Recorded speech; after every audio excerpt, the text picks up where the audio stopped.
Hey guys, welcome back to another market update. This is December 10th and we're reviewing the stats of November 2025. We just found out today the Bank of Canada held its interest rate. Jobs have increased all over Canada. We're now at a plus 54,000 jobs, but most of these jobs are for part-time work, ages 15 to 24. So not the type of jobs that really pay for mortgages and cars and really move the economy forward. Housing has really seen little change month over month, and as the year ends, things are starting to quiet down. How are we feeling about buyers kind of getting into that 2026, early 2026? I had the privilege of just zipping down to a little conference last week to just to look at stats and to talk about it was predictions for 2026, so it was quite interesting. A couple of things that I thought were interesting and that dovetail into what we've been talking about, that there's this big crowd of people that can buy but won't.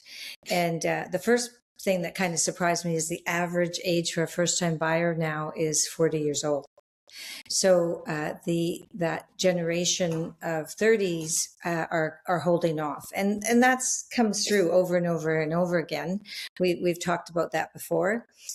One of the other things I found fascinating was that one of the speakers talked about that there's a few influencers in the States that are really pushing renting instead of buying, spreading doom and gloom about, further equity buildup, etc. So in other words, like, why don't you pay someone else so that they can pay their mortgage, right? And it's an interesting thing, because even I spoke with you, Adam, the other day.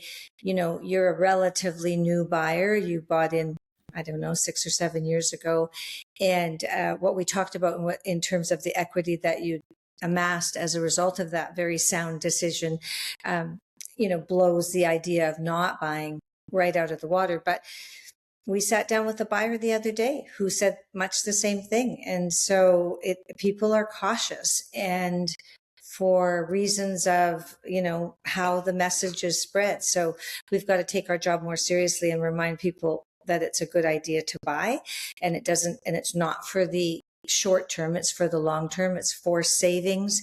It gives people a step up in the world 10 years down the road for sure. Well, that's what we've been saying this entire time. You buy when it's right for you and what your family situation is today and in the foreseeable future. If your job is going to be taking you from point A to B to C, maybe you do rent. There's no problem renting, but if you are going to be in a location and you see yourself there for over 8 years, there's some good opportunities to buy and settle and get that equity that you're not going to see in stock markets and TFSAs and things like that.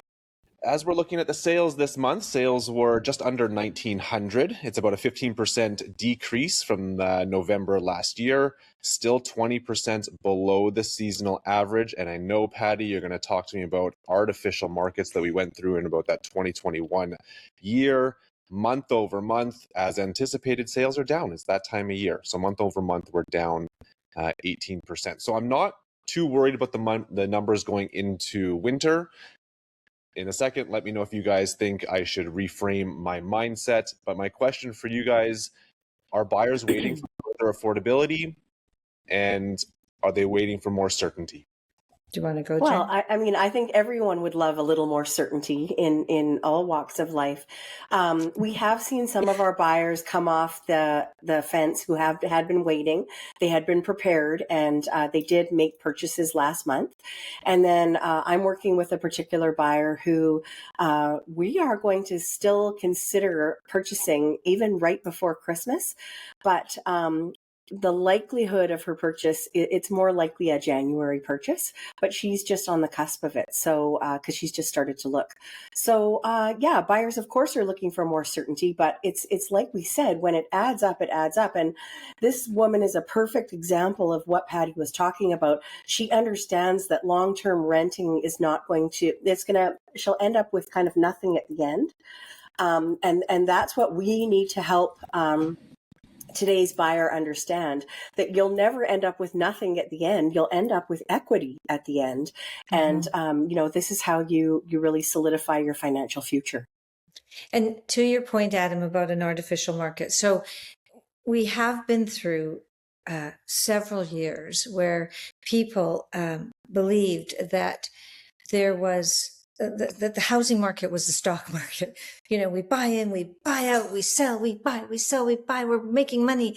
And suddenly that came to a grinding halt. And it really happened about 2021, right? You know, COVID kind of pushed our market to an all-time high because of the worldwide pandemic, people not knowing what they were going to do with their lives and looking for different kinds of living, like different kinds of ways to live in a house. And all of that kind of reversed. And so with that, so did the actual market. And people are having trouble. Like when we look at sellers, that's a common theme. They look back to that time and think, why am I not getting that right now? Why am I not seeing the benefits of that? But it truly was an artificial market, hadn't been seen ever before and likely won't be seen ever again. Right. And so we need to come to terms with reality. It's a beautiful thing to own a home. You should be buying a home with a long-term investment kind of mentality. If in 5 years, because the market has risen and you're in an equity position that you can move again, great. But when you buy, know that you're really buying for that 5 to 10 year time frame. And you can't go wrong. I've been doing this for 38 years, never seen it happen if you're in it for the long game. But if you're in it for the short game, it's a different story. And this is not a short game. It's gambling. Short game is gamble. Yeah. And we have to be okay with calling it what it is. Like, you know, I can remember several years ago thinking, I cannot believe how many people are trying to make money, buying the pre-sale and then selling it when it was sold. There's a whole lot of pre-sales that are coming due. And there are people that are right now trying to sell those pre-sales because they cannot complete because they paid too much. Yeah. So. Yeah, it's an interesting time. That's a good segue into when we're getting into new listings here, because we'll see if those properties actually hit the market or if they're sold by assignment. But there's been a huge decline of newly listed homes since September. And every month and month over month, we're kind of seeing September was a pretty high number for new listings. And then sellers have kind of decreased their interest in selling each month. Month over month for new listings, we're down 32.5%. Year over year for new listings, I mean, it's negligible. We're down 1.5%. So my question for you guys is, are sellers still motivated to engage in this market? Well, first off, Adam, the seller, it is interesting, but a lot of sellers are telling me they're coming out in the spring. So that's the first thing. The second thing is it's in a detached home that you're talking, but in the attached market, that's not the case. Our number of listings has fallen slightly at the beginning of this month, but this is normal this time of year. And yeah, they but just usually to be clear, remember we're talking about newly listed homes, not total inventory. Newly, yeah, okay. So fair enough. Yeah. Well, I would tell you they're coming. They're coming. Yeah. I believe that with all my heart, that this is, people have been sitting on the fence, trying to figure out how they can reconcile that they're not making as much money as they could, and they're coming to terms with it, and they will come out on the market because there's a pent-up seller, I believe, a pent-up seller potential inventory coming. I believe that quite strongly. Do you think for the homes that are currently listed, sellers are just trying to be patient and hoping for a stabilization in the market or a reversal in the market? Or do you think expectations of sellers right now for the large part of the market is inflated? I don't think we have anything that I think is hugely inflated. I think buyers right now are kind of nutty. And we've seen some offers on some properties that I don't even know how to respond to, because they're not based in fact, they're based in hope. And so buyers have this idea that the market's terrible and they're going to scoop it. And that will disappear when the sellers don't cooperate. And most sellers are not going to cooperate with that. In fact, I haven't seen any so far. And why would they?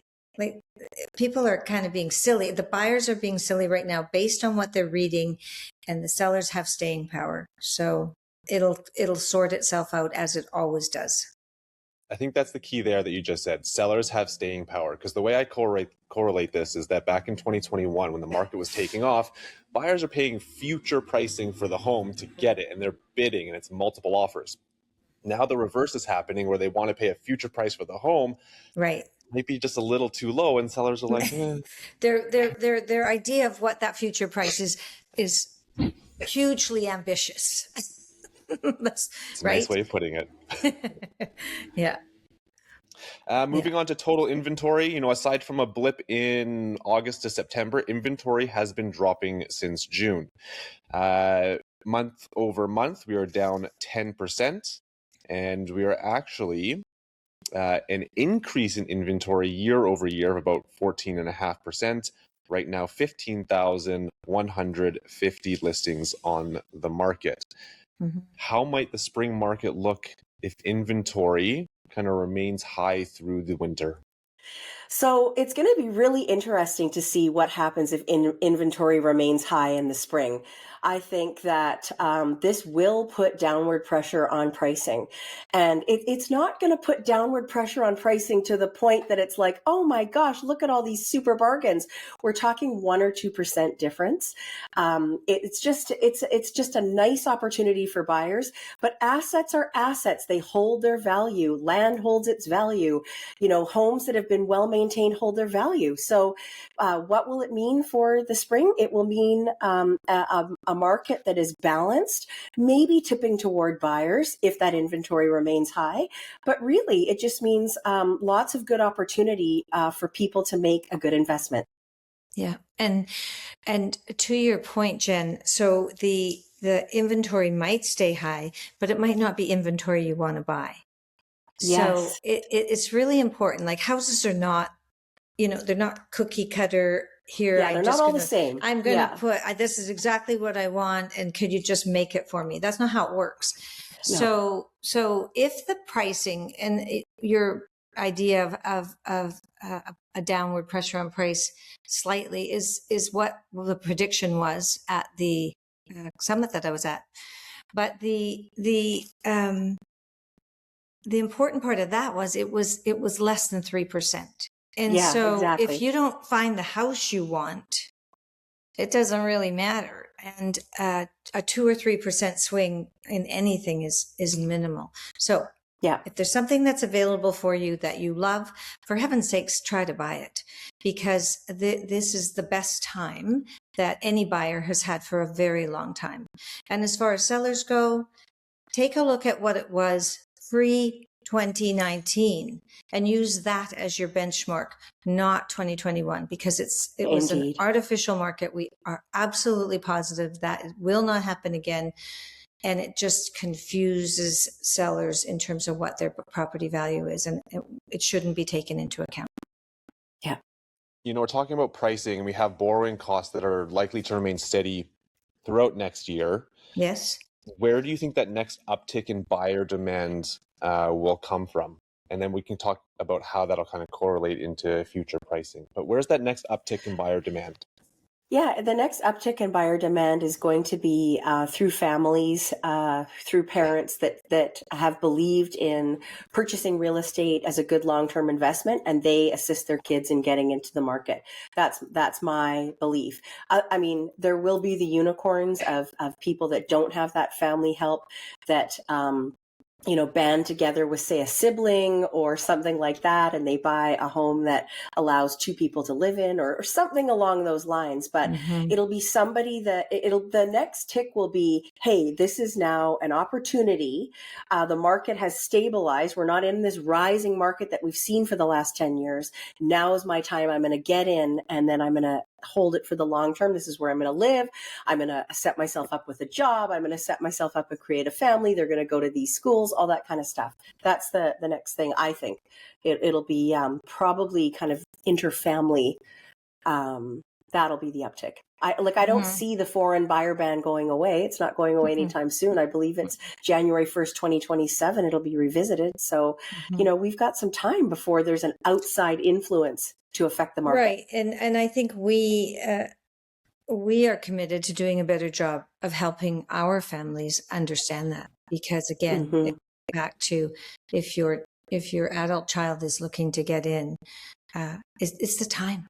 There's lots of choice. Everybody gets to take their time. Parents have a chance to come and review what their kids are buying. This didn't exist a couple of years ago. You had to make a decision and it was over. So take advantage of it, for heaven's sakes. And as I said, it's not cookie cutter. If you find something you like, take a run at it and buy it. So before all that next wave of buyer demand comes into our marketplaces and we see a complete reversal on pricing, today, right now, the current composite benchmark price for a home is $1.125 million. That's like your benchmark HPI price for a home. This is actually the lowest pricing has been since 2023. So an aggregate of the market, we're kind of back to that 2023 pricing. Year over year, we are down about 4%. Do you guys think that this is a plateau, just a calm before another adjustment? I know Royal LePage came out and they predict another price softening throughout 2026. How are we feeling about that? Well, that was, again, Adam, that's exactly what we saw when I went away to that conference. But I would tell you again, like it's such a blanket that doesn't fit, right? It's a blanket on the entire market that doesn't fit individual pockets of the market. So again, do your homework, figure out what the prices have changed. We can tell you all of that, by the way. We can spend a couple of hours on the computer with anyone and show them what has happened in the last 5 years for pricing. And for the most part, right now is a good time to buy. Is it going to go down further? Maybe, but unless there's, it's not 100%. Unless there's a huge dump of inventory, which is not predicted, that's not what's being predicted, then markets will remain fairly steady. And maybe there's a little bit of room. Take advantage of it if you're a buyer and be realistic if you're a seller. Awesome. I think that's a lot of information for this month's market update. Next month, we're going to skip the market update because December is a very quiet year and it doesn't really predict how the rest of the activity for the previous year or kind of going into 2026. Early 2026, we hope to have a special guest from BCREA, and we're going to go through our predictions for the entire year and how you can set yourself up for buying, selling, renting, investing into real estate. To our guests out there, thank you so much for watching. If you think anybody would benefit from this podcast, please share the link and tune in for more information throughout the new year. Great. And happy holidays to everyone. I hope everyone hope everyone has a wonderful rest of the year and is just safe and healthy for the new year.